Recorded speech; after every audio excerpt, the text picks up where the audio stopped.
자, 오늘은요, 제 3과 두 번째 시간, 제자 훈련 시작하도록 하겠습니다. 힘들고 어렵게 어떻게든지 3권까지 왔네요. 3권 잘 마무리할 수 있도록 우리 제자 훈련 받으시면 몇 분 안 되지만 마지막까지 잘 감당해 주셨으면 감사하겠습니다. 기도하고 시작하도록 하겠습니다. 하나님, 우리 제자훈련 함께 공부합니다. 온라인으로 해오면서 벌써 어느덧 시간들이 1년이 넘는 시간을 보내왔습니다. 하나님, 오늘 또 공부하는 우리 제자훈련 권사님과 집사님들 기억해 주시고 도움이 되게 하시고 은혜가 될 수 있도록 함께하여 주옵소서. 예수님의 이름으로 기도드립니다. 아멘. 자, 순종의 생활입니다. 3권은요 작은 예수가 되라라는 어떤 큰 주제입니다. 이거는 어떻게 보면 그리스도인으로서 가져야 될 교리적인 부분들을 다뤘다면, 제 3권은요 어떤 삶의 부분, 작은 예수가 되기 위해서 그리스도인의 아름다운 삶의 모습들을 닮아가야 된다, 이 부분들을 하기 위해서 나눕니다. 그래서 제일 첫 번째 3권의 일과는 순종입니다. 그리스도인들 가운데 가장 어려운 게 뭐냐면 순종인 거거든요. 말은 쉬운데요, 이 몸으로 행동하고 희생하고 헌신한다는 것은 그리스도인들로서는 참 어렵고 힘든 과정들입니다. 제자 훈련을 받고, 또 제자 훈련 양육 훈련을 받고, 또 그리스도인으로서 우리 1년, 2년 신앙생활이 연륜이 쌓여져 가면서 중요한 것은 뭐냐면 어떤 지식이나 어떤 똑똑함으로 신앙생활을 하는 건 아니거든요. 중요한 것은 뭐냐면 삶과 행동이 따라야 됩니다. 이게 성숙한 그리스도인이라는 것은 말씀의 깊이도 있어야 되겠지만, 그 말씀의 깊이와 함께 따라오야 되는 것은 동전의 양면성처럼 삶과 행동입니다. 이게 바로 순종의 모습이기도 하고, 이 순종뿐만 아니라 영적인과 경건의 삶의 모습들도 수반되어 있어야 된다는 거죠. 이런 부분들을 우리가 지금 공부하고 있는 것입니다. 자, 여러분들 저번 시간에 이어서 7번째 문제입니다.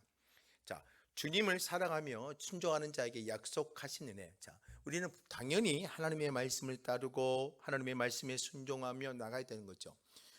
제자 훈련 받은 저와 여러분도 마찬가지예요. 주님을 사랑한다면 당연히 순종하는 모습이 오는 거예요. 그런데 하나님께서 그 순종만 요구하시느냐? 그렇지 않아요. 순종하는 자에게는 하나님의 은혜가 있다는 것입니다.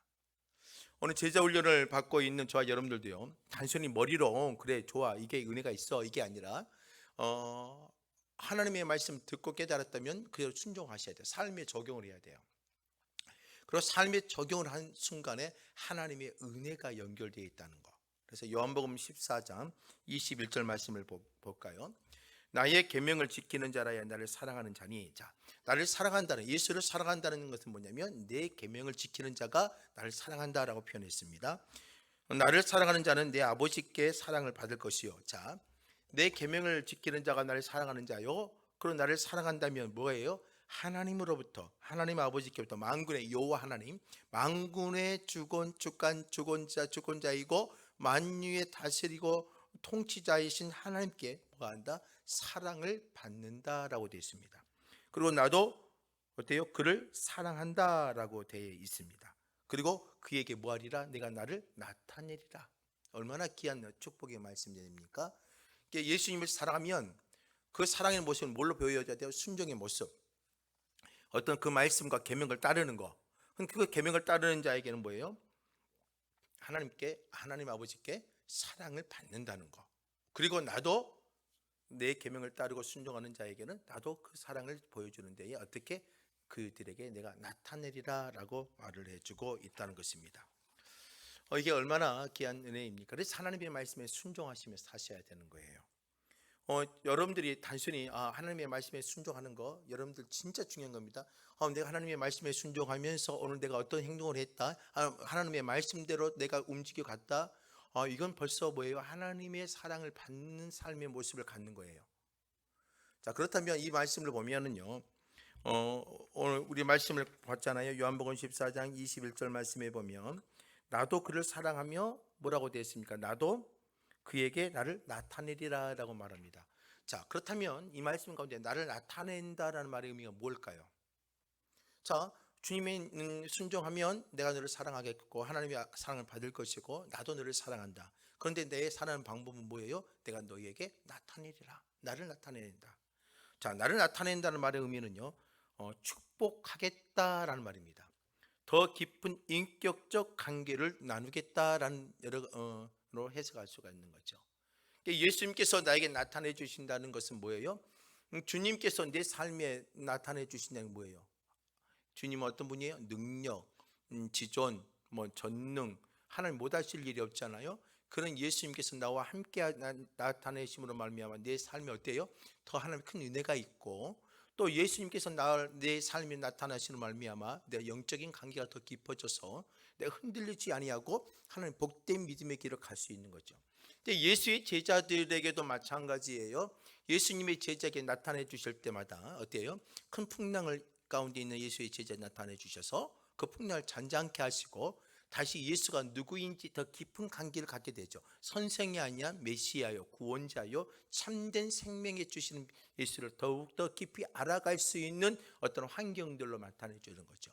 여러분들이 진짜 주의 말씀을 순종한다면 어때요? 주님이 여러분들의 삶에 나타나 주셔서 어때요? 문제를 해결할 뿐만 아니라 하나님을 더욱더 알고 예수를 더욱더 알아서 어때요? 더 깊은 영적인 관계를 갖게 되어져서 우리의 신앙이 흔들리지 않고 나갈 수 있다는 거죠. 이게 중요한 것은 뭐냐면 이 말을 잘 오해할 수 있어요. 특별한 어떤 계시를 주겠다는 말로 오해해서는 안 됩니다. 하나님께 의해 더 은혜를 주시고 하나님과 더 깊은 관계를 맺기 위해서 우리가 어때요? 다가오시고 우리에게 은혜를 주신다는 것을 기억하십시오. 이러한 또 질문도 해보겠습니다. 당신은 당신의 자녀들 중 특별히 정이 더 가는 자녀가 있습니까?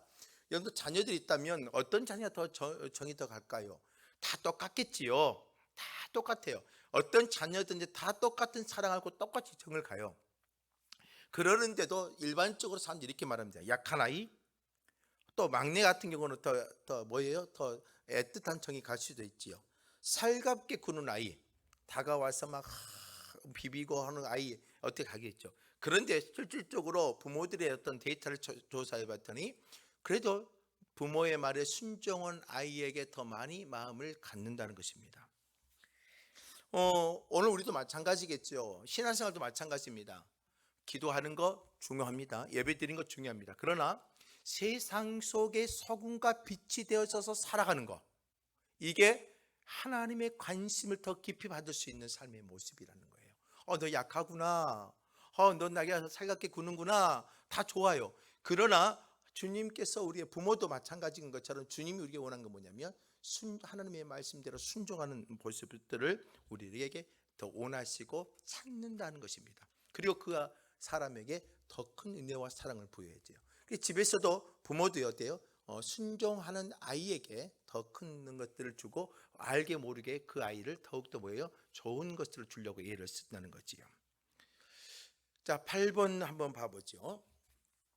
순종 없이 입으로만 주님을 사랑한다고 고백한 가정한 행동을 회개하는 기도문을 써보라. 이것을 여러분들 좀 써봤으면 좋을 것 같아요. 우리의 신앙생활 한번 점검해 보자는 거겠죠. 순종은 하는데 얘 뭘로 해요? 입으로 해요. 입으로만 하고 주님을 사랑한다고 고백하는 것을 뭐냐면 우리가 참 연약하고 가증한 행동을 해요. 이걸 보고 우리는 뭘 해야 되냐? 회개해야죠. 전 여러분들에게 한번 가만히 여러분들이 어떤 경건의 노트에다가 여러분들의 신앙의 모습을 뒤돌아보면서 혹시 여러분들 입으로만 신앙생활하고 가증한 모습들이 보였다면 한번 우리가 좀 깊이 있게 한번 글로 표현해 가면서 회개의 기도문을 한번 작성해 봤으면 좋겠습니다. 자, 그런 가운데 몇 가지 여러분들 한번 기억해 볼 것은요. 순종이 믿음의 기초라는 사실. 자, 믿음의 기초, 말씀의 기초도 있지만 그 믿음의 기초의 모습을 보이는 것이 뭐냐면 순종이라는 거지요. 또 순종이 믿음의 기초이기 때문에 순종이 없으면 믿음은 무너지게 되어 있습니다. 자, 여러분들이 믿음을 어때요? 내 믿음을 더 성숙되어지고 더 힘있게 보이고 흔들리지 않게 보이려면 뭐 해야 돼요? 여러분들의 어떤 순종의 삶이 없다면 여러분들이 믿음은 어때요? 가면 갈수록 약해져요. 이 코로나19 때문에 우리가 어려움을 겪는 게 뭐냐면 분명히 믿음을 갖고 있는데 우리의 뭐가 없어요? 삶이라는 존재가 사라져 버렸어요. 순종이라는 모습이 사라져 버렸어요. 코로나19를 겪으면서 그리스도인들의 모습들이 상당히 많이 약화됐잖아요. 사람들의 시선도 어려워지고 교회를 간다는 것으로 말미암아서 많은 것들이 세상 사회에서 지탄의 대상이 될 때도 있었어요. 그러다 보니까 내가 직장에서 내가 삶에서 인간관계 속에서 신앙인의 모습을 보이는 어떤 삶의 모습들이 약화되어 버린 거죠. 그러다 보면 믿음의 기초 자체도 무너지게 되어 있습니다. 따라서 순종은요, 신앙에 있어서 너무나도 중요하다라고 표현할 수 있어요. 그래서 매일매일 그리스도인의 신앙의 삶으로 살아셔야 돼요. 여러분 매일 기도해야 되고 매일 말씀을 봐야 되고 매일매일 어떤 순종의 신앙의 영적인 순종의 삶이 우리에게 살아 있어야 되는 거죠. 그래서 순종이 없는 신앙에 대한 모습도 우리가 뭐예요? 한번 살펴봐야 되고 고백해야 되고 또 순종의 삶이 생기도록 우리가 노력해야 되고 헌신해야 돼요. 이게 바른 내 신앙의 삶을 이어갈 수 있는 거죠. 한번 여러분들은 어때요? 한번 나름대로 이 기도문을 한번 회개의 기도문을 한번 작성해 보시면서 이런 부분들이 내가 부족했구나. 앞으로는 이런 삶을 순종의 삶을 내가 살겠다라는 어떤 결단과 어떤 모습들을 한번 기록해 볼 필요성도 있다고 생각합니다. 자, 9번입니다. 예수님은 순종의 중요성을 어떻게 교훈하고 계시는가? 마태복음 7장 24절부터 27절 말씀입니다. 예수님은 순종에 대한 중요성을 어떻게 교훈하고 있을까요? 24절 보죠. 그러므로 누구든지 나의 이 말을 듣고 행하는 자는 그 집을 반석 위에 지은 지혜로운 사람 같다라고 표현을 했지요. 순종하고 내 말을 듣고 행하는 자는 어때? 그 집을 어디예요? 바로 반석, 믿음의 아주 기초에 바르게 세운 지혜로운 사람 같다고 표현합니다. 그리고 25절이요. 비가 내리고 창수가 나고 바람이 불면 그 집에 부딪히되 무너지지 아니하나 이는 주추를 반석 위에 놓은 까닭이요 라고 되어 있습니다. 비가 내려요. 감당할 수 없는 환경들이 다가와요. 급변한 상황들이 다가와요. 우리를 삶이 흔들게 만나잖아요. 그런데 무너지지 않는다는 거죠. 왜요? 우리의 어떤 기초를요 반석 위에 세워놨기 때문입니다. 그러나 26절에는 또 상반된 이야기가 나오죠. 나의 이 말을 듣고 행하지 아니하는 자는 그 집을 어디에 세웠어요? 모래 위에.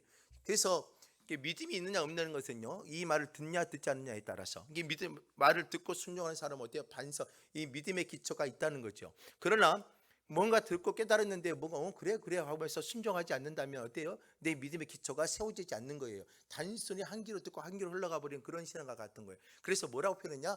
그 집을 모래 위에 세운 것과 같다. 그래서 비가 내리고 장수가 나고 똑같은 환경이죠. 똑같은 상황에 부딪히면 그 집은 어때요? 무너지고 무너짐이 뭐였더라? 단순히 무너진 걸 떠나서 무너짐이 더 심하더라라고 표현하고 있습니다. 그래서 여러분들이 우리의 예수님이 우리의 순종의 중요성을 아주 쉽게 아주 명쾌하게 설명하고 있지요. 자, 그러면 우리가 한번 이런 몇 가지 질문에 한번 답을 한번 해보죠. 하나는요, 비가 내리고 창수가 나고 바람이 분다는 것은 무엇을 비유하는 걸까요? 이것은요, 뭐 다른 것도 아니라 삶에서 갑작스럽게 찾아오는 위기 상황이죠. 여러분들이 생각지도 않는 비가 내릴 수가 있고, 또 비가 내렸는데 그게 어때요? 막 불어나서 내 삶을 내가 모든 것을 씻겨 가릴 수 있는 그 정도의 어떤 어려운 상황들이 올 수 있고, 바람이 불 수도 있어요. 이런 것들은 뭐예요? 내 인생이 살아가면서 다가오는 어떤 뭐예요? 위기 상황들이에요. 이 위기 상황들은요, 단순히 그냥 바람이 불고 넘어가는 게 아니라 나에게 이어를 해줄 수가 있고 엄청난 어려움과 고통을 줄 수가 있는 거죠. 그래서 비가 창수, 바람, 인생의 이기로 해석될 수도 있고 또 마지막에 종말론적으로 이기로 해석할 수도 있어요. 마지막 때가 되어지면 이런 어려운 상황이 다가올 것인데 이런 상황 가운데서도 우리는 어때요? 믿음과 순종의 삶이 항상 있어야 되는 거죠. 그러나 이 삶에 이런 위기가 닥쳐올 때에 이 위기를 이길 수 있고 흔들리지 않는 것은 뭐냐? 믿음이라는 거죠. 반석, 믿음의 반석이 있어야 된다는 거죠. 그래서 믿음의 반석을 소유하는 모습을 보이는 것이 살아야 돼요. 이게 세상 가운데 비치고 소금의 역할이죠. 여러분들 하나님의 말씀을 받았어요? 그렇다면 여러분들이 하나님의 말씀을 받았다고 해서 위기의 상황이 안 오는 것은 아닙니다. 마지막 때의 상황이 안 오는 것은 아닙니다. 마지막 때의 상황이 오면 부딪힐 겁니다. 그렇다면 우리의 신앙이 남아있어야 되잖아요. 그러기 위해서라면 여러분들이 믿음을 지금 가꾸셔야 됩니다. 어떻게 해요? 믿음의 말씀을 듣고 따르며 그 위에 순종과 행함의 삶으로 가야 된다는 거지요. 두 번째로는요, 순종하지 않는 믿음은 결정적인 위기에서 지탱할 수 없습니다. 쉽게 믿음의 모습을 보이지 않고 믿음의 결단과 순종의 행함의 모습이 보이지 않는다면 결정적 위기에서 지탱할 수 없다는 거죠. 당신은 이 사실에 대한 두려움을 느끼지 않습니까? 이게 여러분들 부정적인 의미에서는 공포라고 표현할 수 있습니다만 그런데 공포가 아닙니다. 우리에게 뭐예요? 영적 긴장감을 가지고 있어야 됨을 설명하는 것입니다. 우리가 지금 이제 순종하지 않고 살아요? 단순히 그냥 너무 쉽게 신앙생활을 해버립니까? 진짜 예수의 사람으로 쉽게 살면 안 돼요. 그러기 위해서 뭐가 필요한 거예요? 우리의 긴장감이 끝이지 않아야 돼요. 그래서 이 기상이 오면 우리가 무너져 버리고 그 무너짐이 더 심해져 버릴 수 있어요. 그렇지 않기 위해서 뭐예요? 우리 믿음 위에, 반석 위에 우리 믿음의 순종과 행함을 아름답게 세울 수 있는 저와 여러분들이 되셔야 되는 것입니다. 세 번째로는요, 평안할 때는 어떤 사람이 순종하는 자이며 그렇지 않은 자인지를 분별하기 어렵다. 당연하지요. 뭐 문제가 없었을 때는 그 사람이 어떠한지 이렇게 평가를 내릴 수가 없는 거지요. 평안할 때도 경건의 삶, 믿음의 삶들을 살고 있어야 되죠. 그걸로 우리가 믿음이 좋다, 뭐하다 이거 쉽게 판단하기라는 것은 매우 어렵다는 거죠. 홍수가 터지기 전에는 그 집이 반석 위에 있는지 모래에 있는지를 알 수가 없죠. 그렇죠? 그 집이 어떻게 반대에 세워졌는지 모릅니다. 그러나 홍수가 나고 비가 내리면서 그 반석이 어떻게 세워지냐에 따라서 그 집이 견뎌내느냐 견뎌내지 않는지를 알 수 있다는 거죠. 그래서 많은 사람들이 순종하지 않는 믿음이 엉터리인 줄 모르고 마음을 놓고 교회를 듣다는 것이다. 당신의 믿음은 순종이라는 반석 위에 세워져 있는가? 좀 중요한 질문이기도 하고 우리가 참 고민을 많이 해야 될 질문이기도 합니다. 많은 사람들이 순종하지 않는 믿음의 엉터리인 줄도 모르고 순종하지 않고 이게 뭐 중요치 않게 생각하면서 그래 믿음이 되지 하면서 그렇게 다니면 안 된다는 거예요. 당신의 믿음은 순종이라는 반석 위에 세워져 있는가 과연 고민을 하는 거죠. 야고보서 2장 26절이에요. 야고보 사도도 26절에서 중요한 표현을 쓰고 있습니다. 영혼 없는 몸이 죽은 것 같이. 당연하죠. 영혼이 없으면 죽은 것과 같은 거잖아요. 그런데 믿음도 그렇게 비슷하게 표현했습니다. 행함이 없는 믿음은 죽은 것이다. 당연히 믿음의 삶에 구원의 은혜와 감격이 있으면 뭐가 따라오는 거예요? 행함이 따르는 거예요. 행함이 있어서 구원을 받는 게 아니에요. 구원의 은혜를 누린 이후에 그 하나님의 감격 속에 살아가기 때문에 뭐 하는 거예요? 믿음을 행함을 갖고 행함을 순종하며 살아가는 것입니다. 야고보 사도 이것도 매우 중요한 것은 뭐예요? 믿음과 행함의 관계를 매우 중요하게 여깁니다. 자, 그러면 이 부분을 조금 더 살펴볼까요? 야고보는 믿음과 행함의 관계를 어떻게 해요? 영혼 없는 몸이 죽은 것 같이 행함이 없는 믿음도 죽은 것이라고 말함으로써 믿음과 행함이 분리된 신앙을 죽은 신앙으로 단정했습니다. 믿음과 행함이 절대 분리돼서 안 된다는 거죠. 함께 어때요? 동전의 양면선처럼 있어야 됩니다. 믿음이 있으면 당연히 그 믿음에 따라 행함과 순종이 따라와야 된다는 것이죠. 이 말은요, 믿음에는 실천이 뒤따라야 하며 행위는 믿음에 기초해야 함을 강조한다는 것입니다. 믿음은요, 실천과 삶이 있어야 되고, 그리고 행위는요, 이 행위가 아름다워지고 합당해지려면 뭐가 필요해요? 믿음이라는 기초가 있어야 이 행함도 능력 있게 나오는 것입니다. 한편 뿌리는요, 여러분 나무의 뿌리죠. 뿌리는 나무의 근원이자 생명이죠. 근데 이 나무의 근원이 생명이 살아있다는 것을 뭘로 알아요? 열매는 그 나무에 생명이 있고 살아있다는 것을 증명하는 것처럼 우리의 믿음도 또한 마땅히 그 열매의 행함으로 입증되어야 할 것을 야고보는 교훈을 하고 있는 것입니다.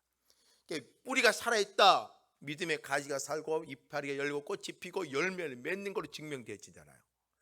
믿음이 살아있고 생명력이 있다, 이건 뭐예요? 믿음의 뿌리가 바르게 복음의 은혜 가운데 양분을 먹는다면 우리의 믿음의 뿌리가 성장해서 어때요? 가지를 치고 이파리가 나고 그게 합당한 순종의 삶의 열매들이 열려 있다는 것입니다. 성도들의 온전한 신앙은요, 경건과 구제의 상한이 균형을 이루는 데 있습니다. 왜 초대교회가 부흥했을까요? 왜 초대교회가 성장해 갈 수 있었을까요? 왜 초대교회가 더 날로 그 핍박 속에도 무너지지 않고 나갈 수 있었을까요? 그건 뭐예요? 믿음의 반석 위에서 바른 행함과 삶이 살아있으니까 뭐가 되는 거예요? 열매를 맺고 영광의 모습 가운데 갈 수가 있는 거죠. 야고보서는 믿음과 행함의 관계를 어때요? 영혼과 육신의 어떤 죽었느냐 살았느냐 표현한 것처럼 믿음과 행함은요, 절대로 분리해서 나눌 수가 없다라고 설명하고 있는 것입니다. 자, 그러면 몇 가지 질문을 여러분께 해보겠습니다. 예수님이 이 두 가지의 기초를 가진 집을 제시한 이유, 반석 위에 그다음에 모래 위에 지은 집을 제시한 이유는 뭘까요? 청중들에게 그 중에서 하나를 반듯하게 선택해야 될 필요성이 있다는 것을 말하는 거죠. 가운데가 없어요. 회색지대가 없어요. 중립이 없어요. 그리스도인들은요, 반석 위에 세운 집을 지어야 돼요.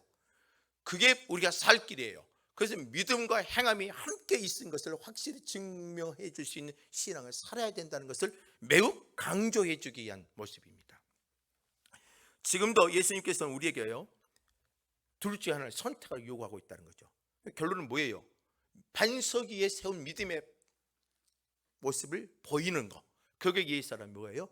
여러분들의 삶의 행함이 따라져야 되는 것입니다. 오늘 저와 여러분들도 이 믿음의 순종과 행함이 살아있는 자가 되기를 원합니다.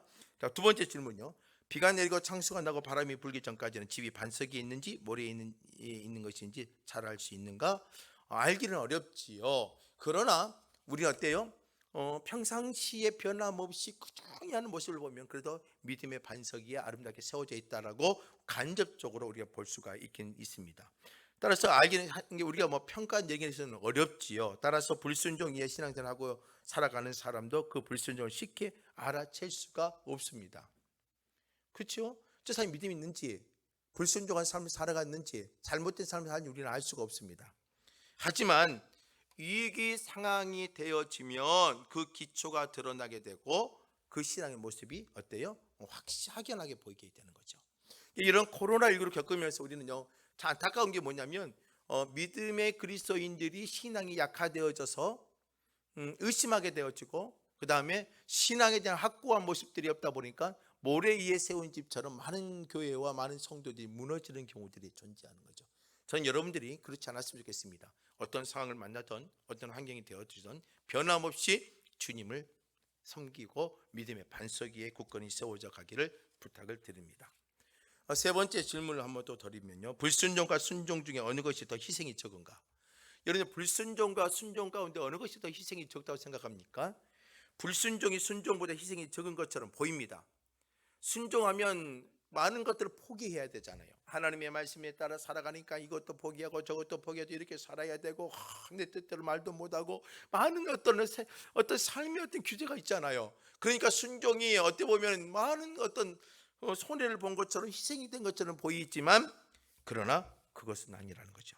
하지만 나중에 창수가 나고 집이 무너지고 나면 불순종이 순종보다 희생이 더 크다. 이제 이게 매우 중요하다는 거죠. 우리 봤을 때 불순종하고 살아가는 거, 그냥 대충 살아가는 것이 어떻게 보면 편할 수도 있어요. 또 하나님의 말씀대로 살아가려면 힘들 수도 있어요. 그런데 순종이 나중에 가서는요, 희생이 덜하다, 더 귀한 삶으로의 아름다운 변화가 있다는 것을 우리는 알아야 됩니다. 마지막 10번째입니다. 어떤 사람들은요, 믿음을 크게 오해합니다. 순종을 가소평가하는 실수를 범하고 있습니다. 여러분들 믿음을 생각하다 보니까 지식으로 알아야 되고 뭐 성경을 이해하고 이성으로 판단과 논리가 있어야 된다 설명을 맞아요. 믿음도 지성이 필요해요. 그러나 순종을 가소평가해서는 안 됩니다.